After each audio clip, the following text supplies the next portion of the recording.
Good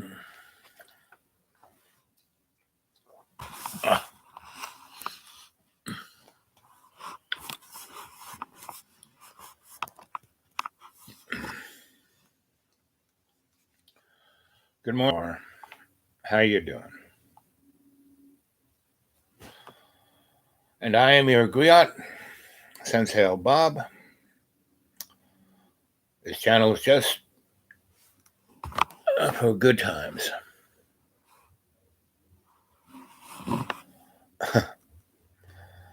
And our friend John is here. Hey, John, how you doing, buddy? So today, John, we're going to talk about what are you doing?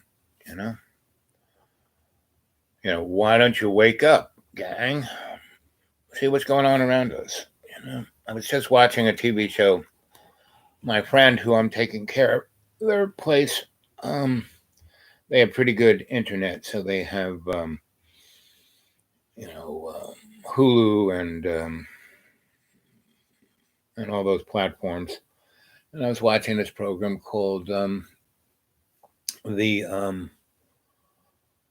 it's about the guy who's the lowest man on the totem pole of the presidential cabinet, housing authority guy. And someone blows up the Capitol during the State of the Union speech. So he gets the president, but he gets everybody except this one guy, right?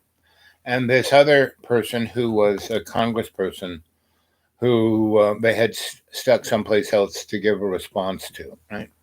And who's this other person here? MJ. And the depths. And anyway, so there's a great deal of stuff on the television, on the internet, about everything. We live in a time when, using this little device, you can get more information than is in the Library of the Vatican, right? Even esoteric stuff. And, but that really doesn't matter. What matters is what's in here. What's in here and what's up there. And so, Father Sky, the prana we breathe in, that is the, so this light behind me, this is the prana. See how my hands disappear? There are no shadows in this light. It's all our relations. It's all one thing. It's all the great link. And when you can go into state, and all it takes is to breathe, right? So I thought I'd do a nice little quickie guided meditation right here where you could all go into state and watch and listen and be part of the adepts. Now, our friend here, John, who is a great, filmmaker and everything, and he's done a lot of YouTubes like from day one, and he has the most watched Ronald McDonald video on the planet, and umpteen zillion people watched it, and still watch it, and now I only have about 40, 50 to 100 people watch my show every time I do one. But it affects them. And they get a hold of me at the dudeawake42@gmail. And we talk. And I talk to them personally, right? Like I wouldn't really go on about anyone's personal laundry here on the World Wide Web. But I can talk to anyone who wants my help, privately at the dudeawake42@gmail. dudeawake42@gmail. All lowercase, all one thing. And if you want to drop anything into my PayPal account, that'd be nice. I have about, 100 or 200 bucks. But I'm, here for the month. So I'm not going to be spending any money. The house is warm. I got the heat working. I got the water working. everything works. And my friend, I'm going to drive to the airport, and she's going to go visit her family in the West um, until later part of December. So I'm going to take care of her animals and her farm and everything for her. And but that means I can do more, YouTubes, and I will try and do it at least 5 a week, right? So some days I don't feel like doing it, and some days I do, and some days I feel like maybe doing two, and I can do that. So I look forward to hearing from you on the Dude Awake 42 at Gmail.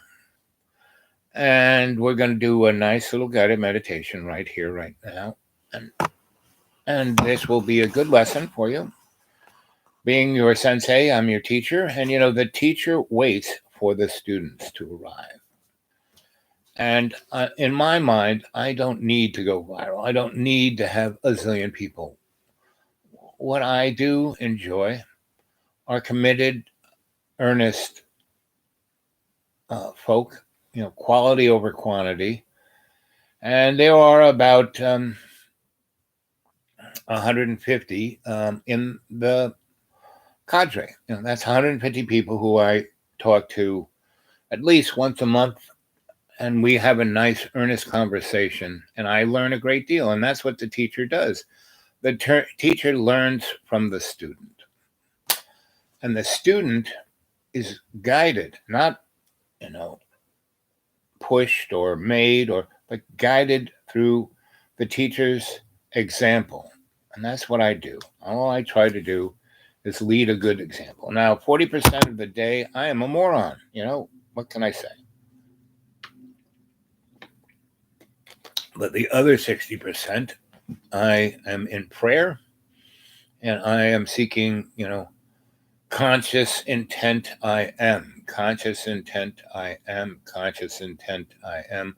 Oh, now what does that mean? Conscious intent, meaning I am thinking about what I want to do, what I want to occur. I also say conscious awareness I am. Conscious awareness I am. Conscious awareness I am. Oh, and what do these two prayers do? Now, a lot of people read the Bible and think that it's like the owner's manual. No, it's more like a comic book. It's more like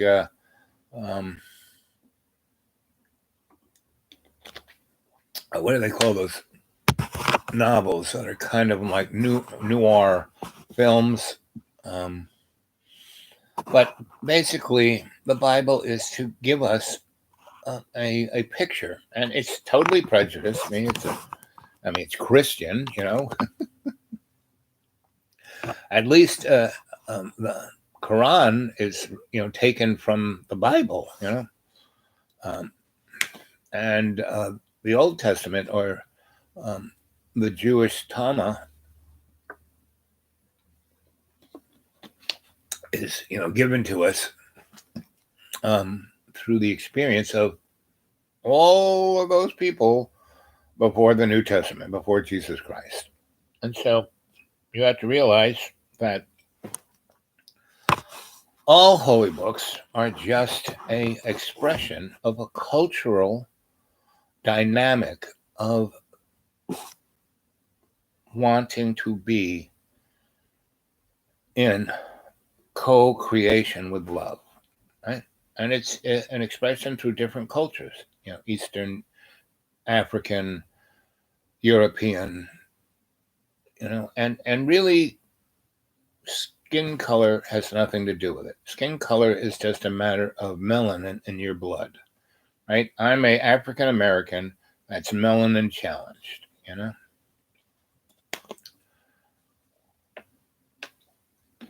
So I don't believe in anything, right? Not a thing, I don't believe in anything, because belief is a basically giving up on our own free wills dynamic of being a work in progress. That's what we are. Human beings are not a finished product. We're a work in project. Work in progress. And I work in every day and every way to take the piece of the earth and make it stronger. Now, like I said, I'm a moron 40% of the time, but the other 60% of the time, I am consciously aware. Consciously aware. Consciously aware. I am. I am. I am. And that's when I'm in communication with love's co-creation, right? Which then allows me to be have a conscious intent to, in every day and every way, take the piece of the earth and bring it stronger. So we're looking, we watch our TVs, our screens, our social medias. We're in our silos, and we think everything is going to hell in a handbasket, but it's not, because that's basically the average for humanity at any moment of the time, because none of them are in conscious intent. I am. The folks there who are MJ and JB, are you folks consciously aware? Yep. Happy to be there in a fugue state. I love you, MG. Jay, I have no teeth, so I slur a lot of words.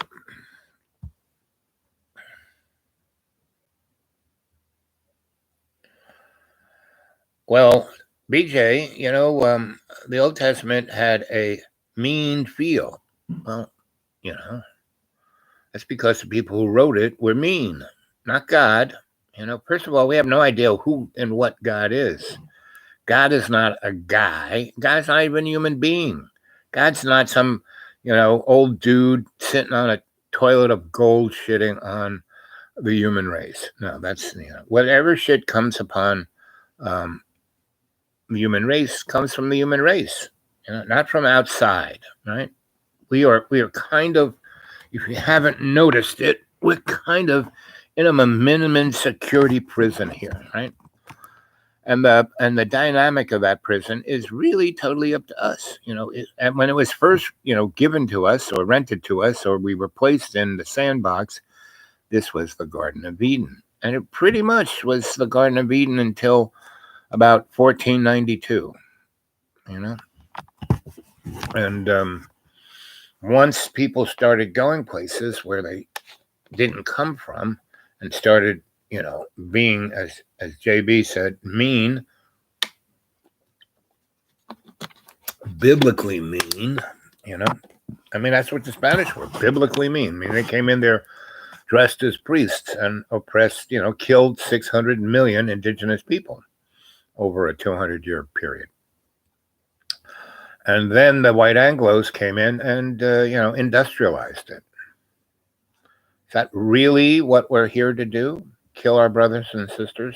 Destroy the flora and fauna of the planet? In a way, it doesn't matter. I mean, look, about 1 billion years ago, give or take, maybe 16 million, somewhere between 16 million and 1 billion years ago, the planet was run by reptiles, right? And then an asteroid hit it and wiped everybody out, except a few little mice. And that was our progenitor, those little mice. And so if the whole world could be incinerated and then come back to the Garden of Eden again, that's kind of what it does, and it takes X amount of time to do it. So if we wipe ourselves out along with the rest of the planet, it'll come back. And the one species that probably won't be part of it will be us. We'll be something else. Well, it might be mice, And, but that only proves that we are not our bodies. We are not our bodies. Our bodies are just an avatar, and we're not even our soul.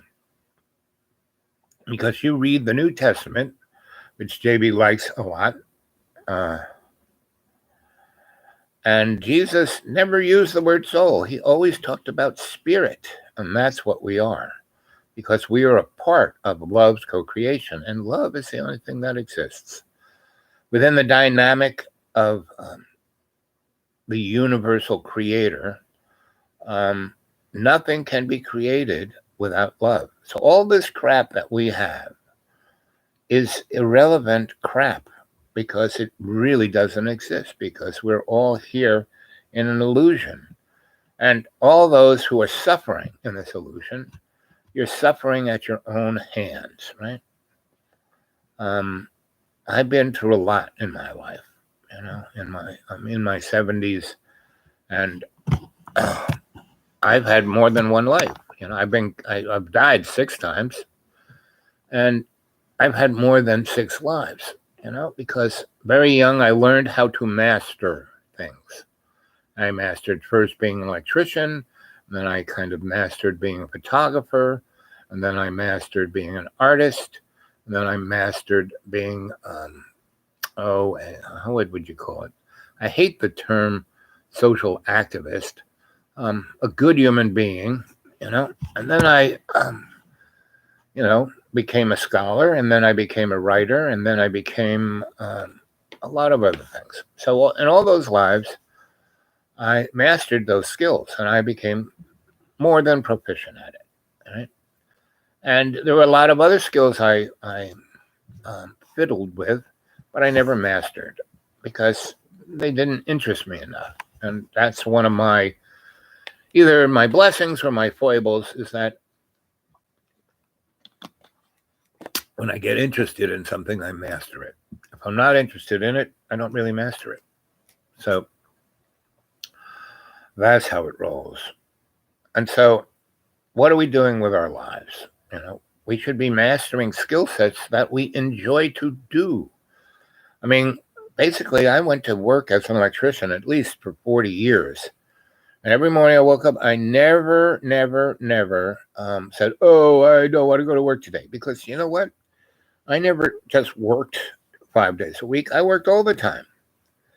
I would get a project and I would work on it all the time, not just like from morning to night. I would work whenever, right?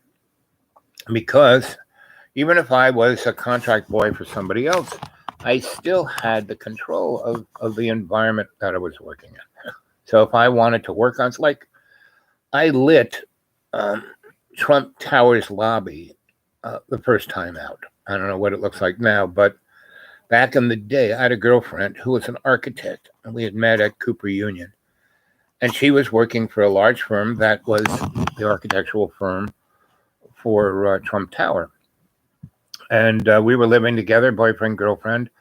I was sharing her. She had a nice apartment, so I was sharing her apartment up on the west side, and right near Grant's tomb, right near the park there along the Hudson River. It was really pretty.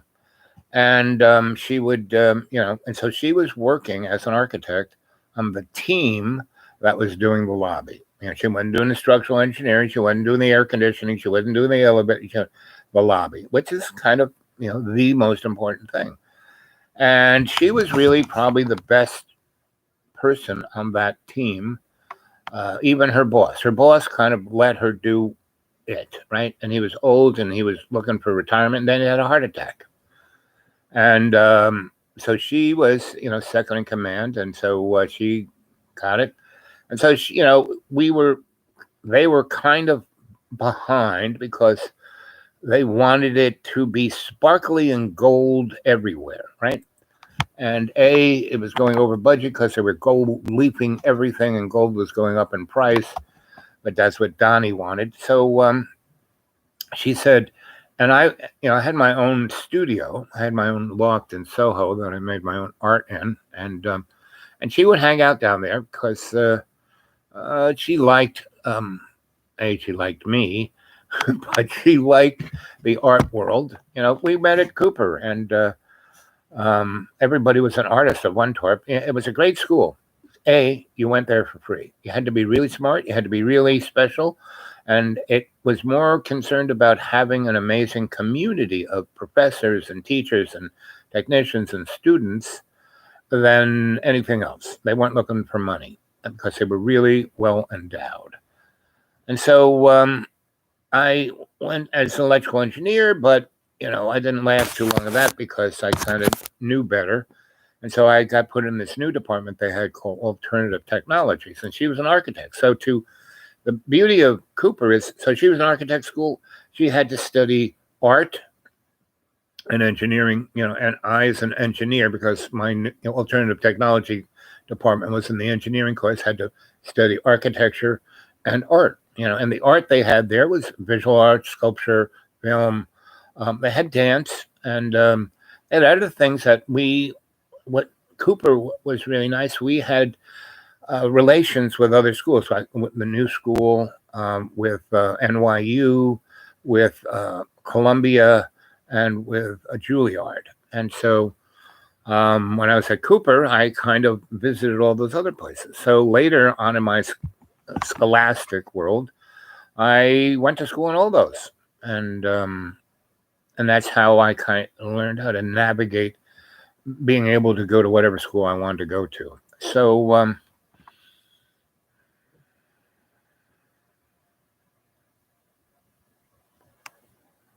I've been famous already, John. And I already told you, I have a responsibility to take care of my friend's farm until mid December. After that, you want to go to LA? Not a problem. RH, what's going on, bud?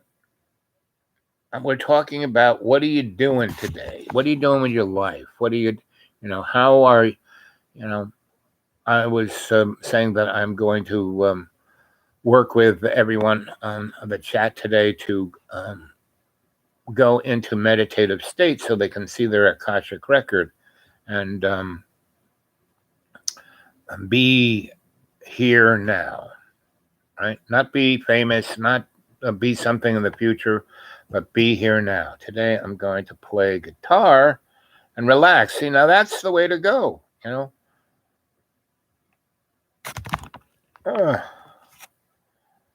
Uh, why'd you retract your message?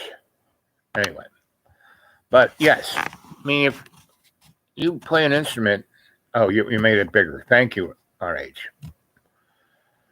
And again, anybody wants to talk to me personally, you can get a hold of me at the dudeawake42 at Gmail. Dudeawake42 at Gmail.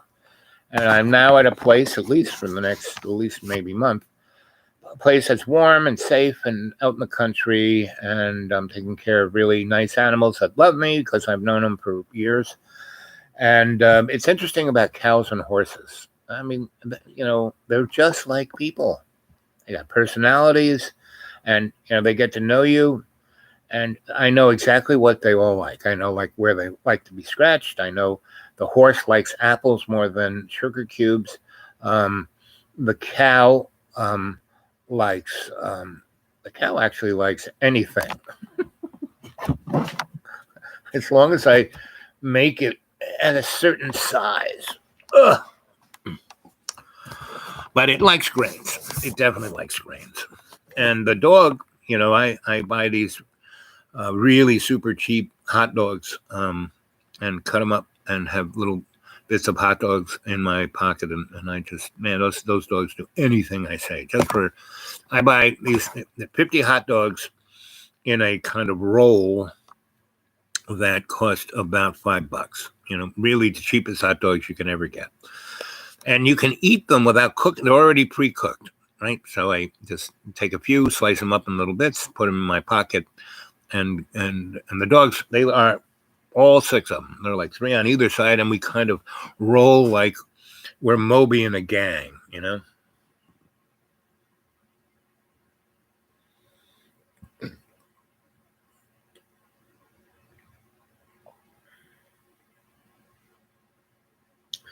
Actually, being famous is not fun at all.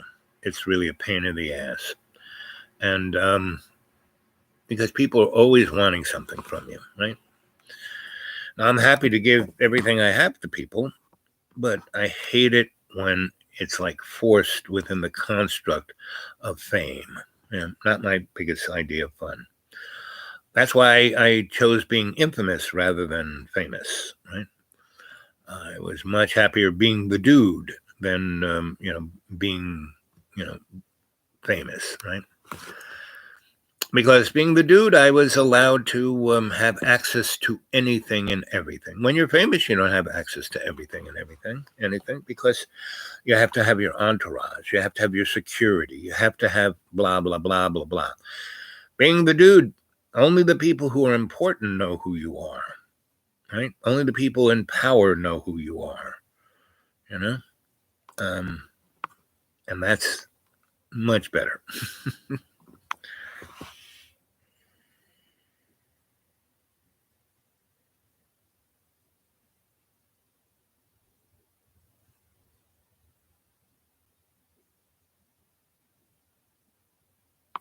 A love for your work is really good, meaning I worked at least 40 years pretty much every day and being an electrician. You know, there wasn't a day I didn't enjoy doing it, right? I wouldn't have done it if, and I had other careers, you know. I was a negotiator for corporate um, folk, and I made a ridiculous amount of money, and it was really fun tormenting really stupid rich people because that was the only way. I mean, the legal thing wouldn't, you know, they wouldn't bend for the legal thing, so I had to get in their heads, right? And and once I, you know, swept the cobwebs out of the squirrel cage, and they kind of realized who they were, and so they realized, oh wow, what am I doing, being a jerk here? Yes, I'll sign this contract. Yes, I'll make $40 million, and I'll be happy. And then they'd hug and kiss me, even though I tormented them. You know how I would torment them. I'll tell you. This is a little story before we try doing guided meditation. So I stumbled into this job. I was in Florida, and I have a friend of mine who's a big time developer, and he built all these, you know, skyscrapers in Fort Lauderdale, Miami, and we were artists in New York in the 70s and 80s, and then he married a rich woman, and her daddy had this big you know, development company, and he worked at it, and he became number two, and then daddy died, he became number one, and I, you know, ran into him in Florida one time, and then we you know, enamored our friendship. And his wife, I knew his wife, and they were just about to tear each other apart. And once I came in the picture, I kind of made things fun and made them realize what life's about. And but he still had to run a big company and be famous, right? So he, you know, so I could go and stay. They had like 20 beautiful houses in you name it, the world. I could stay in any of them, and I did. And but he loved it. On New Year's Eve, he had this big tall tower, and he had the whole top floor, and he'd have a big New Year's party for all the swells. And he loved it when I came there, and I would read everyone's palm. I was like the entertainment. And one year I came there, and my mama dog had puppies, and she had 6 puppies, and I kept one, and the other 5, they, when they got big enough to move on from mom, because she really didn't like being a mom, and so I got a big basket, a wicker basket, and I carried them under my arm, and I put little Christmas bows on them, and they were all amazingly beautiful. She was a Newfoundlander border collie, and these little puppies were just amazing. And you know, they were with me since they popped out, and I like, she licked them off, and I put them in my pocket. I had this coat with all these big pockets, and I stuck all the puppies in the pockets, and they were like on the inside. And you know, when it's time to feed, I had this little kids pool without water in it, and I would take my coat off and lay it down in there and open it up, and the puppies kind of crawl out, and my mama dog, she would step over the wall of the kiddie pool where the puppies couldn't get out, and she'd feed them, and then she'd walk away, right? And I put them in the sun or in the shade, you know, and then when it you know, half the time they would be in the pockets and they would smell me. And so that's how you get a really good dog, you know. And I was treating, you know, by the time they were 3 weeks old, they knew to crap outside. And so after about 3 months, when it was time to find them a new home, it was New Year's Eve, and I took them to this party, and I had a basket, and all these drunk, really rich people, oh, they're so cute. And I said, well, you want a puppy? Here they are. Okay, well, I said, yep, $500. And they were like, well, the first guy who wanted, I want a puppy. I got kids. You're probably a dog. These are great dogs. You trained them well, blah, blah, blah. I said, good. I said, pick one up. He goes, but they cost. And he said, they cost? Yeah, money. You know, this is America. And why I did that, why I just didn't give them away, was I wanted those rich people to put a monetary value on these dogs so they would take care of them. Right? If I just gave them away, if they got bored with them, they'd throw them out the window. So I said, okay, how much money you got in your wallet? How much cash? Pulled out all the money at $520 something, right? So I said, you can keep the $21. I'll take the 500. So other people, oh, I saw that guy had a puppy. I said, yep. How much? You got $500. First, I would say, how much you got in your wallet, right? And they didn't have at least 500. I would make them go downstairs to his lobby where the cash machine was and get some money. Anyway, but I'd ask them, how much would you pay for the puppy? Somebody said, I'll give you $1,000. I said, good, give me $1,000. So I walked out of that place with like almost $4,000, and they all had really good homes, right? I didn't have to worry about them being thrown out the window. So I was feeling pretty good. New Year's Eve hadn't even started yet. I mean, it hadn't hit midnight yet. And everyone's drinking and having a good time. We had a great dinner. And he has some musicians and people are dancing. And I'm just kind of... and basically, I said to the people, well, you pick out your thing. And I had these 5 different colored ribbons, right, that each around puppy snacks. So, I'll take you keep the puppies in the little thing, and I will, when you're about to leave, come and get your puppy. So I did that, and I was playing with the puppies and reading people's palms. And my friend said, hey, it's a friend of mine. He's really in the dumps, and he really needs some of your guidance. So why don't you go bring the puppies over to him? And so I, went over there and I dumped the puppies on this guy. What are you doing? And I said, they're puppies. They're supposed to make you happy. He said, oh, I can't be happy. My life is over. I said, your life is, how old are you? I'm 48 years old. No, your life isn't over. Sorry, buddy. But what's the problem? I might be able to help. So I read his palm, and he was kind of impressed by that. And then he told me a story that he was a corporate lawyer, and that he was took on this big case where he had to get this board of directors to agree on dissolving the business and splitting up the assets. And other lawyers had tried. They had used the law. It had gone to arbitration. He, was the ombudsman, and he had already put in about $100,000 worth of time. And if he wasn't going to, if he couldn't get him on, the judge would summarily make the decision, and he would make nothing. Right? And not only would he make nothing, those people could sue him for wrong legal blah blah blah. And so he was like, he could be out millions of dollars. He was really bummed out because if he won, he would have made $20 million. That's how big a corporate thing was. He was going to get 7% of the thing, and he would get $20 million. So he had about 100 and something in. He could get sued for a low, just ruin him. And so he was really depressed. So after he explained it to me, I said, well, how much time you got left? He goes, I have 3 weeks left. And I've been at it for at least 4 months, and I haven't gotten an inch. I said, I think I can help you. And he said, my friend had told him about that I can almost do anything because I was the dude. And so the guy goes, okay. I'm so desperate. I'm actually going to, I said, have the puppies made you feel better? He goes, no. I said, okay. I said, so give me, we exchanged phone numbers. He told me where he was. I was staying at my friend's place in Fort Lauderdale, and this guy's office was in Miami and really in Hollywood. And so he, we made an agreement to meet on Monday, right? And I would meet his staff. I would tell him my strategy. He would show me all the particulars, and we would go from there. So I did, showed up, about 10 a.m. and walked in, and I had my, my puppy in my breast pocket and my mama dog walking by me, and we were like walking in like this, right? And I kind of basically was dressed kind of like that, that kind of, I wasn't definitely not wearing a suit. And I had more scraggly hair. And anyway, so I walk in, and the lady at the front desk was like, can I help you? I said, yeah.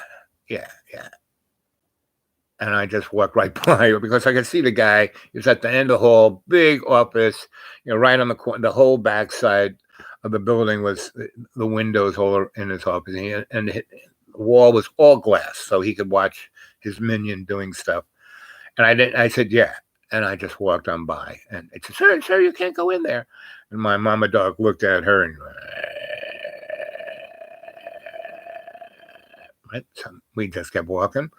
He got up, he came in, he came out, he shook my hand. I went in there. He said, "You want anything?" I said, "Yeah, a little coffee." He said, "You want a schmear? You want a bagel? You want?" I said, "Yeah, load me up." So he made a nice little plate, and we were talking and looking at the particulars, and I said, "Yeah, I think I got this." And so I then said, "Who is your best legal assistant?" You know, and he says, "I got two, a guy and a girl, and they're really an amazing team. He's all about the computer and analytics. She's all about the law. She's like, she's got it up here, and she's amazing, right?" I said, "Good. Sounds like my teammates. Sounds like my cadre." So I said, "So where is your the room that you've been meeting with these people in?" And so he takes me to this conference room again. Whole wall is all windows. It's beautiful. And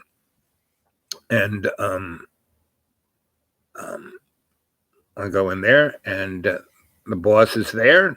The guy I met at the party, he brings in the two legal aides, and they bring in boxes and boxes of more data on the situation. And so I said, "Okay, you to the boss, you can go on with your day and feel good that I've got this under control."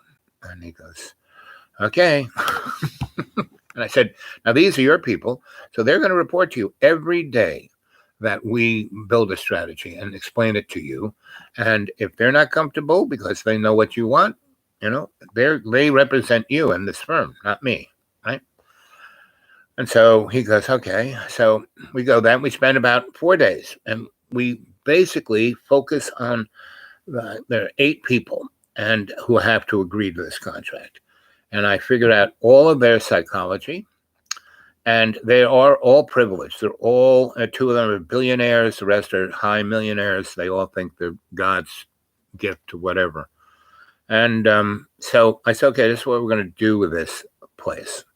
We're going to cover the windows of the office, this big glass fourth wall out into the hallway. Going to cover it up with newspaper. Go get whoever is your the person who takes care of cleaning the place and etc." And so that person came in, and he was the head janitor of the building. And I said, "Okay, so I need you to go get to a supermarket, and how they have those circulars with all the things on sale. It's on newspaper, right? I want you to cover all this whole wall in those with Scotch tape. Just Scotch tape it at the top, and then just hang it and put a few pieces of Scotch tape to get it so it doesn't blow in the wind, and do it to the windows. Cover up the windows so they can't look out the windows. Let the light will come through the newspaper, but they won't see what's out there. All they'll see is chuck steak for 39 cents. So anyway, he goes off and gets that. And I said, "What I want you to also do, I want you to go to the crappiest thrift store there is and get a dozen of those chairs, folding metal chairs. Nothing comfortable, and that they're about to fall apart and they're going to pinch your butt, and there's nothing. And I also want you to find some really, really crappy TV dinner tables." And he goes, "Okay." And I said, "And the other thing I want you to do when you get everything covered, what we're going to do, and we're going to cover those fancy light fixtures with the newspaper, just kind of crumple it around it so they can't see the fancy light fixture, but some light comes out of it. And that's it, and we're also going to cover this nice carpet with, I want you to go get new painting, cloth, drop cloths, and just cover the whole carpet, right, with that. So they'll be walking on that rather than the carpet." Okay. So he goes off and does that, and that was like about Wednesday, and they move out all the comfy chairs except the most comfortable chair, like the king chair, against the wall. Put two mahogany tables on either side, and I want you to, your kitchen that has all those nice Danish and coffee. I want you to. And I went off to the couple of the high end lawyers. Always went to this titty bar that was just down the street, and I went with them, and I found two of the more intelligent young ladies who were quite attractive, who were doing this not to feed their, they were going to law school, they were going to college. They were really attractive, really smart, had no way of doing what they wanted to. So they did this, and they did it at this place because it was, right in the middle where all the corporate dudes are. And, they'd make $1,000 a day, right? So I picked two, and I said, listen, for a week, I'm going to need you to put on an act. Wear your most productive outfit, the highest high heels, and I want you to be on either side of me and like take care of me. When I want a cup of coffee, we'll get it from the coffee, the cappuccino machine. You will toast my bagel. You will, slice up my whatever, right? And make you know how to put on the act, right? And caress my head and give me little pecks on the cheek and just really put on a show, right? And it's going to be these 8 guys, and ignore them completely. They don't exist. And these girls were going, And so the first day shows up, and they come. The court says they have to show up at 9, and it doesn't say when they have to leave, but they have to show up at 9. So they show up at 9.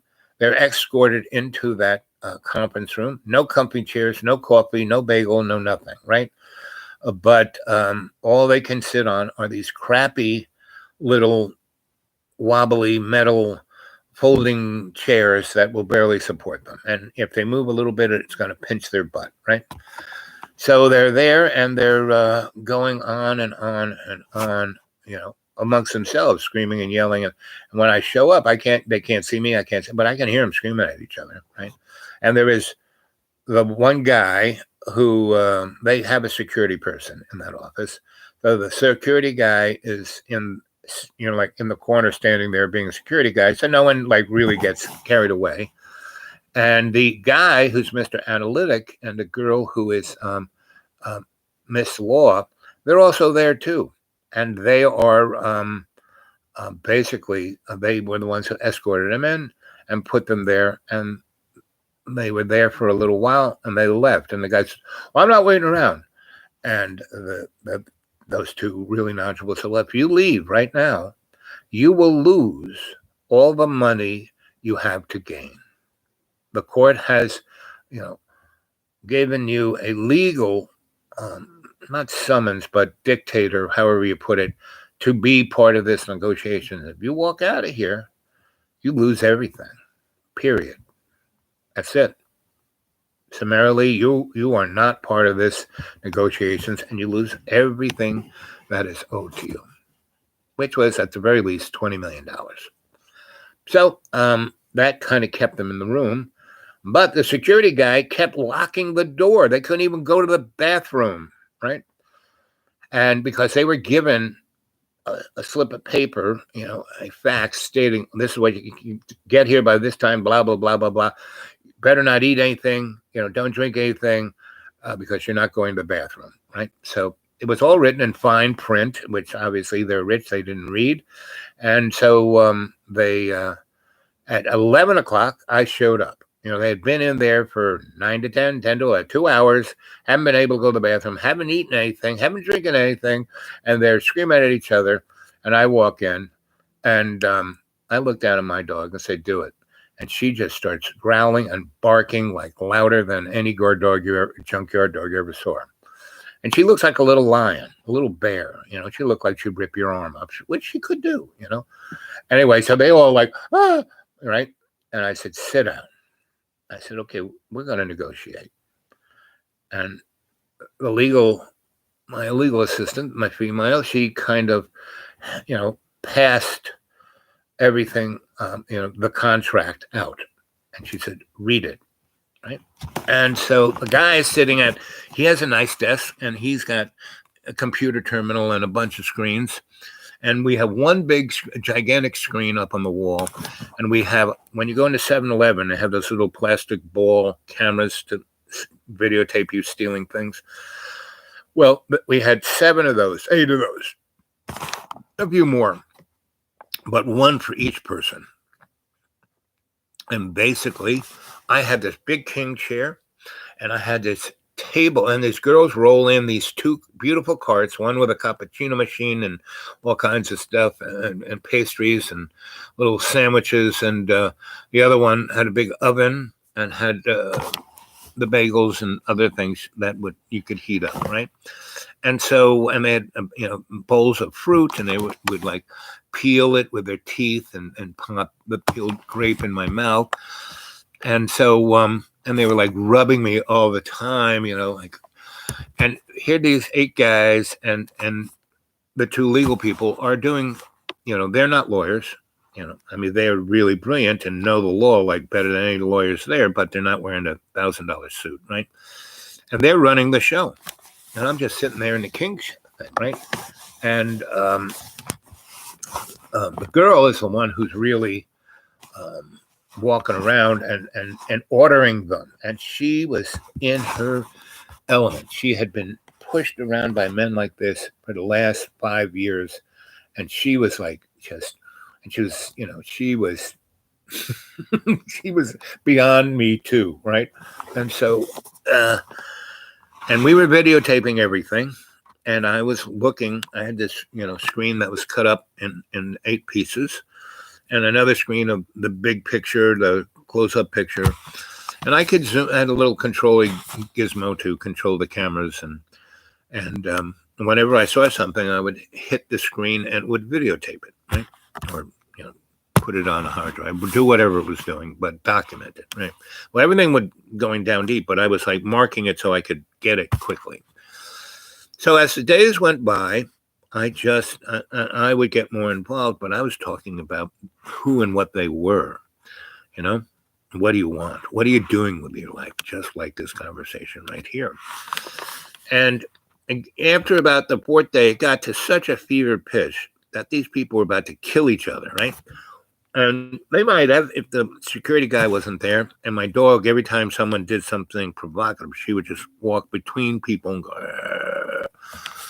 So basically, once I just got them to where they went off, I videotaped that and just then put it up on the big screen. All 8 of those guys being just, stuck in like, ah!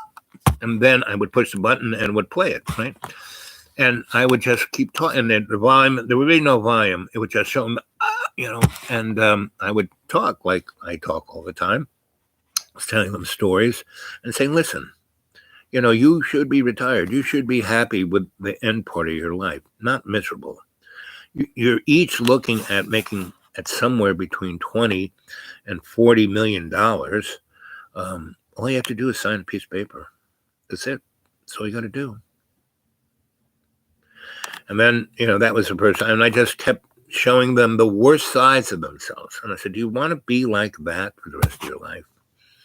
And I just, it took me about a day of doing that, showing them pictures of themselves being the worst they could ever be and saying, listen, you sign this piece of paper, you walk out of here with at least $20 million to $40 million a piece. And if we negotiate it, we could spread it out so everyone makes $38 million.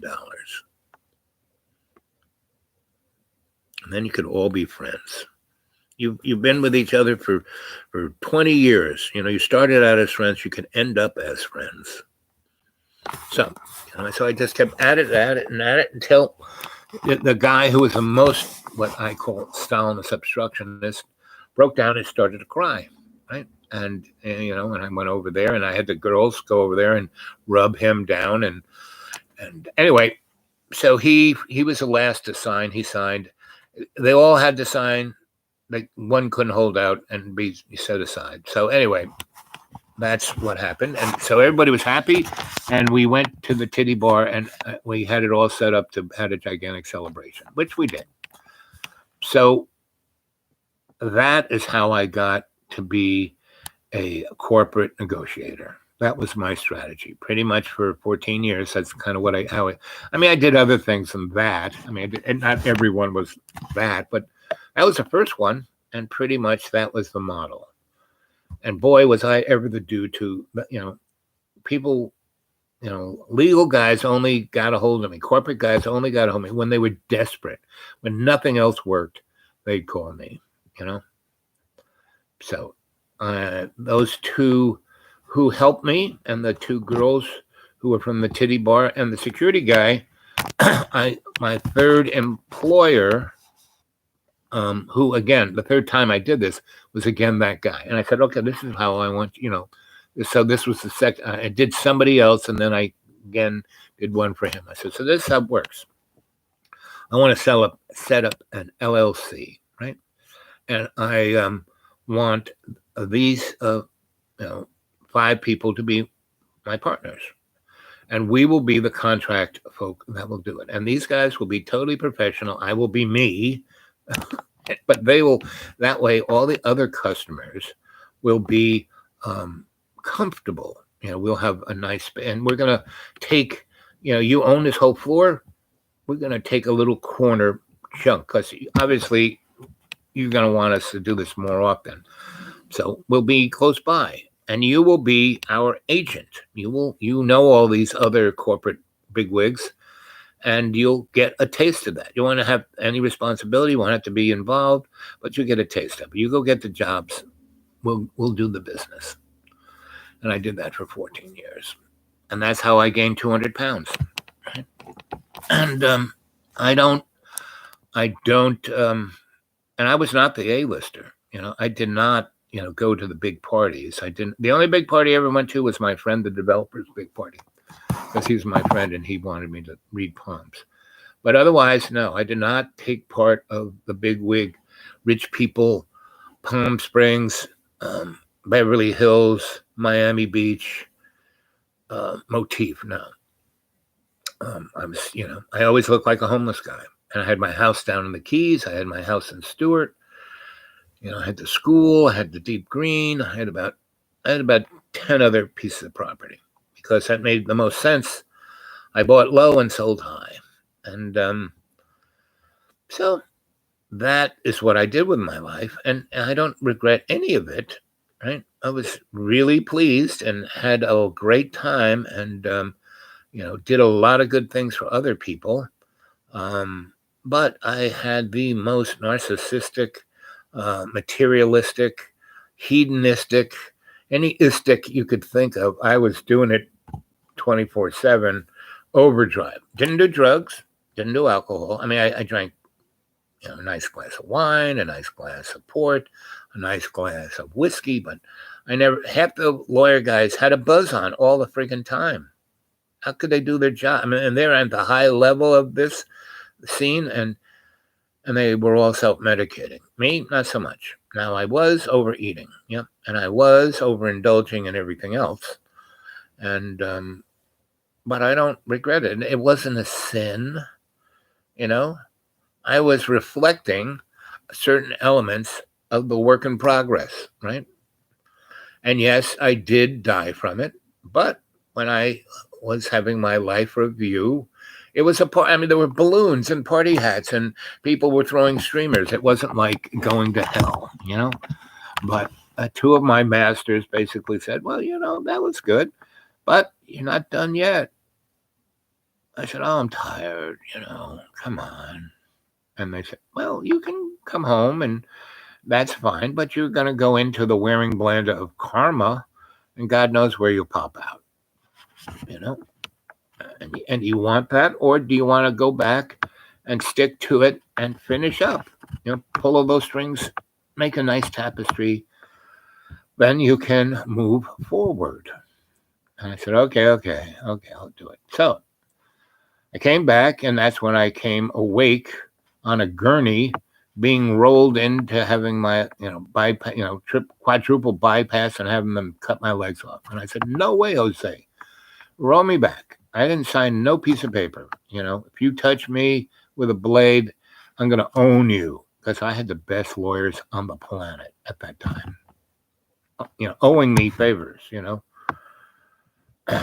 So um, they wrote me back in the ICU, and I took me 2 weeks to get so I could finish my client's project.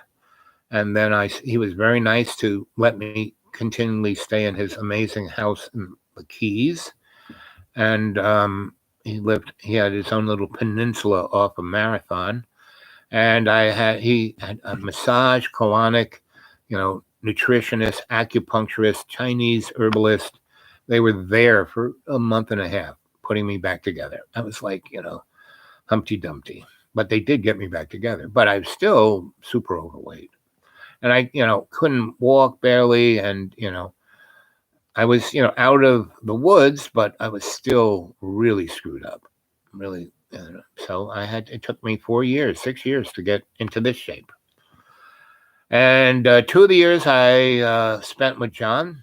And John is kind of, his little chat over here is describing, what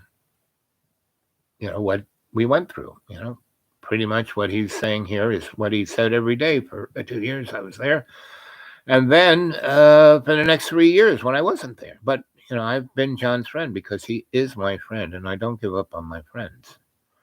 Now, I don't enable. A lot of people will have a friend, and they will enable them, because they don't want to really be bothered with the friendship. But for some reason, they are connected to them. And so they will allow them, enable them to do whatever the heck they want to do so they can, get really drunk or end up in jail or any of these. Not me. And I stayed there 2 years and tried to lead by example. And if you go watch the videos, if John has let them stay on his channel, of the times that we were together. I mean, look at me telling the story about the old crone. I'm sure he keeps it up there because people like watching that one. Or the one, I'm sure Jimi Hendrix is still up there. I'm sure David Bowie's still up there. I'm sure a few that have been, that went viral and he makes money off of, he probably still has. But the other ones, not so much. So that's kind of why I went and started Dreamy Dreamland with Sensei Albob. So I wouldn't be behooving to his channel. And it was something for me to learn, right? So that's what I'm talking about. So in that 14-year period, like I said, I had a really good time. And I was, beyond being an A-lister. I was infamous. I was the dude, So the people who are the A-listers, they're like slaves. They really are. I mean, like, look at Charlie Sheen, right? When he was doing a 2.5 Kids show there, he was the most highly paid TV actor there was. And then he kind of went off the rails. And the fact is that he had been off the rails since he was a teenager, but people just let him do that bad behavior, So I don't control anyone. I don't like, oh, you're a bad person, you better get better. God's gonna put it. No, I don't. Please. No, I lead by example. That's it. You want to follow my example? That's great. Don't. That's great. It's your life. We have free will, And if you believe in anything like God or Jesus or miracle golden underpants or anything, that's fine. I'm not. It's not my bailiwick. You want to do something as long as you don't hurt people. In a moral sense, a psychological sense, in a physical sense, hey, do what you want to do, right? So John has done what he's wanted to do for the last 3 years. So, and if you read this, you will see what it was. Right? So I've been trying to lead by example from a little far away because for 2 years, all I would do is lead by example, help him out, fix his stuff, go fix his food, cook for him, clean for him, go get his mail, go get his packages, go get his whatever. And at a certain point, I was just enabling his thing. I did my best. And that's another thing. That's all we can do is our best. You can't be perfect. This ain't meant to be perfect. We are meant to learn from our lives. That's what it's about, right? And to realize that our life is not about, my life is not about me. It's the we in me. I'm here to help others. So every day in every way, I take the piece of yours and make it stronger by being there for other people, right? And I'm only there for the people who, I mean, when I'm out and about, I probably read 10 people's palms, right? Now, I could probably read 40 or 50 people's palms. I mean, I'm, at the supermarket, I'm here, I'm there, I'm at the restaurant, I'm wherever, right? But those 10 people are the people who will hear what I have to say. Those 10 people I will really be able to help. The other 20 or 30 people I might read will go, well, that was fun. That was interesting. They won't take it to heart. They'll go, they're a little confounded about how I can know so much about them, than thinking that they're so exceptionally different than anybody else. Well, they're not. Human race is like Mr. Potato Head. There's 5 noses, 5 ears, 5 eyes, 5 mouths, right? There's 25 to 40 different combinations of those things, and they represent certain patterns. And I've been doing this for 50 years, so I say a few things, and I see the response. I look at the patterns that are on their palm, in their body, in their tells, and I can see, okay, if I say this and they act like that, so maybe I do more of that, or if they act like this, I'll maybe do more of this. So that's how I read people. That's why I can do it so good, especially people I've never, ever known. Someone I know, I'm a little prejudiced by knowing them, but when I read people who I have no idea who they are, I can get them dead to rights. And that's why I was so good at law, because I could just get people dead to rights. So I didn't just negotiate, I also read people for legal reasons. And I would just sit there and, take notes. And then after, part of the legal procedure, whether it was a deposition or something, the lawyers and the other people would be, interviewing and whatevering. And then they'd turn to me, and I'd have a whole, maybe 10 or 15 things I would say, oh, let me see your palm. I do that little pony show, and I would get my reactions that I was looking for, and then I could tell the people who brought me there, this, that, and the other thing. So this is not, people in criminal justice, they have profilers. And yes, so you could call me a profiler, but I do a way different thing. There is more institutionalized, and mine is more esoteric. And esoteric just means hidden knowledge. So those guys are coming from Freud, and I'm coming from a deeper school. So anyway, what are you doing with your life? Now, John has been just unbelievably prolific here. Let's see what he's got to say here. Let's go back. So MJ was the last. Good day, Griot. Thank you for showing up. Yep. And then John took over the show, right? So, but some people who believe those wouldn't get into heaven. Well, heaven is right here, gang, right?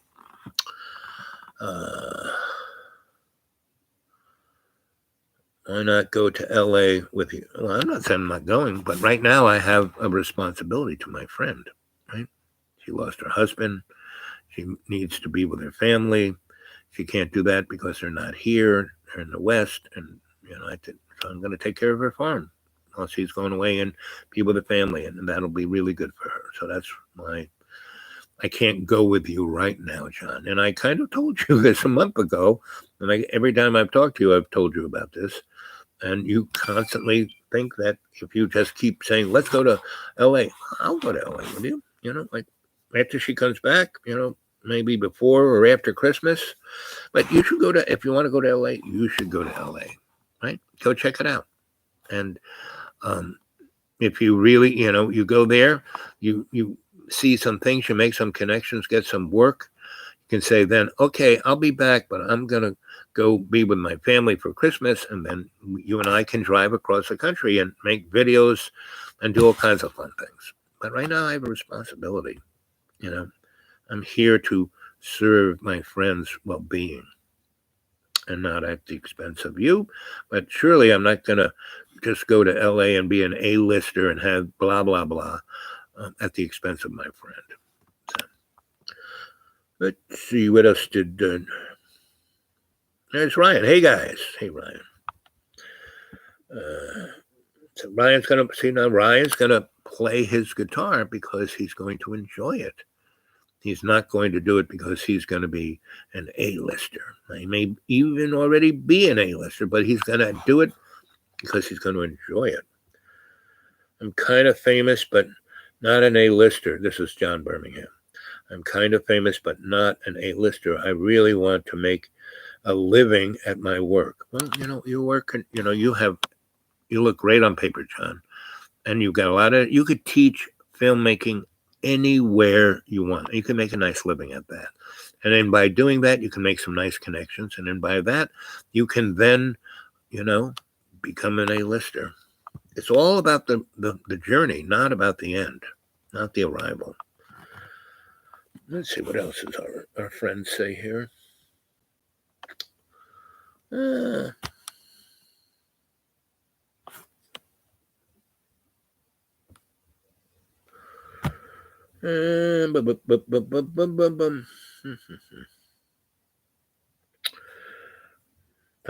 see, John says, why not eat a bunch of oranges? Well, I do eat an orange or two, but, that's not my only diet. I have a very diverse diet, and that's, diversity is the key to life. That's how I lost 200 pounds, not just eating one thing. Now, I did just eat oatmeal and onions for about 4 weeks, and that did change my metabolism, so I started to lose weight. But after that, you can eat anything, just not a lot of anything. Not a lot of bread. I don't eat any bread. I don't eat no cookies, no fast food, no sodas. Those are things I don't eat because I don't eat anything that is poison, basically. Oh, boo, boo, boo, boo, boo. I can't imagine anything bad about being famous. Like I said, John, being famous is can get very irritating because people always want something from you. You can't go anywhere without, oh, Mr. Birmingham, I love your work so much, blah, blah, blah, blah, blah, blah, blah, blah, blah. There are people who did a documentary said you really did that famous or kind of famous art stuff like one of those people. Yep, pretty much. But like I said, I'd much rather be infamous than famous, right? I mean, Andy Warhol, I knew really well, Basquiat, not Basquiat, but Samo knew really well. Keith Haring knew really well. Judy Rivka know really well. Patti Smythe knew a lot of because my friend Louis Tropia, started CBGBs. We lived above CBGBs for a year. But they're not household names. Yeah. Like I'm not really big interested in being a household name. But you were not a house. Yep. Ooh. And all those famous people that I did all that fun stuff with, when we were doing it, I was I was the dude. I could walk into any disco in New York, because I built most of them, and I was maintaining most of them. So I started the word woke. Well, I think it was the burning bush with Moses started the word woke. Yeah, the dude awake. Yep, that's me. Not the dude woke, but the dude awake. Meaning conscious awareness, I am. Conscious awareness, I am. Conscious awareness, I am,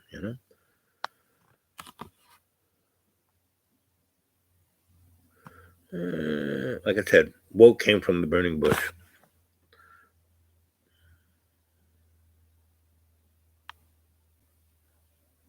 Yeah.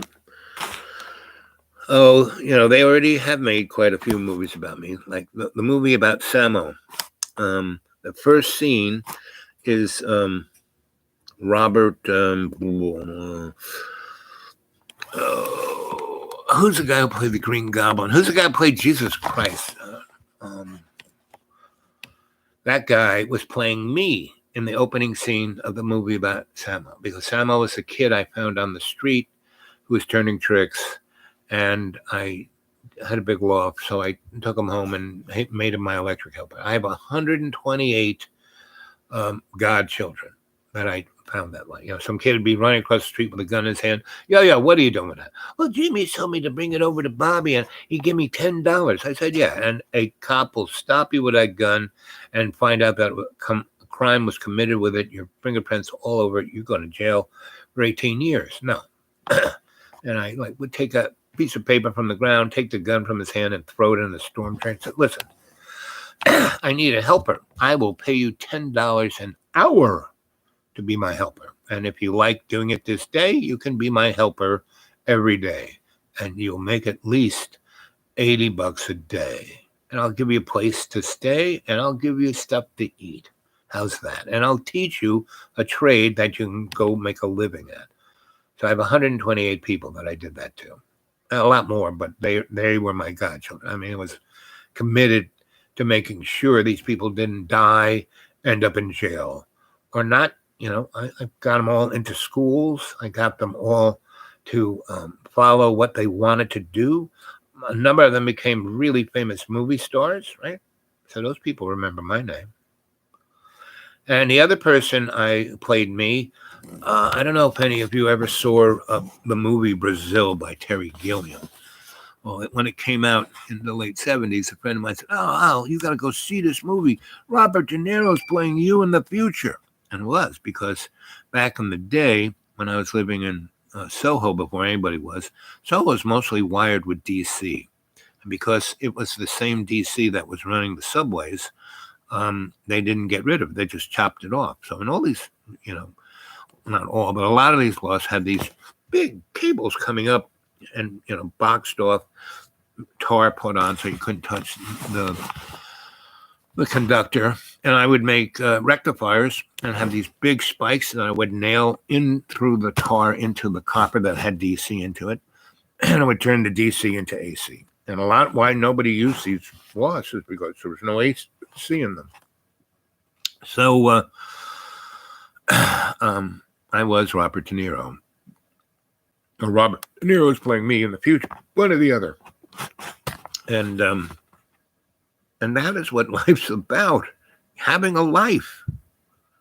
Not wanting to, and so this last year and a half, or 2 years, let's say, since December 2019. I left John in 2018 and, left the school, left Roanoke, came out into the deep green and other places. I've been other places too. And so, but since December 2019, pretty much at the lodge and the winter of 2020, I was there, right? And all spring, all summer, all fall. So all this time I was there. And what did I do? I wrote 5 novels, but 3 so far in a series. I got 1 left to do it. The other 2 are still works in progress. So why did I write those novels? Did I write them because I wanted to become rich and famous? No. I wrote them because I enjoyed writing them, right? And they're each about 300 pages, and they're pretty. And I have friends in publishing that I sent one off to, and he knows my writing because in New York, back in the day when I wrote a lot in New York, I'd always let him read it. And he would always go, this is great stuff, Al. I really love this. And the but was no one was going to read it because it wasn't easy to read, right? And he said, someday way off in the future, you will be remembered as a great, you like Jules Verne's or you know James, the guy who wrote Finnegan's Wake, um, or people like that. Melville, Mary Shelley. I mean, when they wrote their stuff, they weren't really famous. Dickens. He was pretty famous. So was uh, you know uh, Mark Twain in their life. And Mark Twain was the first Andy Warhol. I mean, he was the it guy. That's for sure.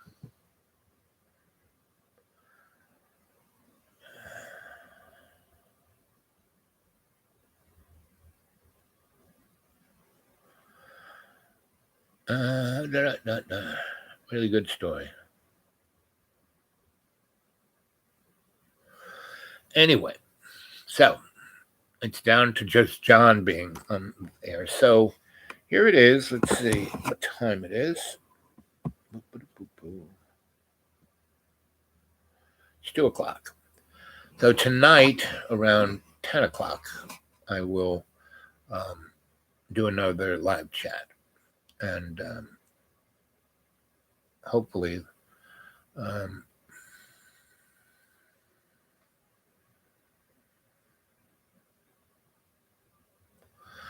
and I'm always happy to leave a story with you guys. Hope you got something out of it. We've been on a live chat for an hour and 16 minutes, and I'm going to sail away for a couple hours, come back around 9:30, 10 o'clock. I love you guys.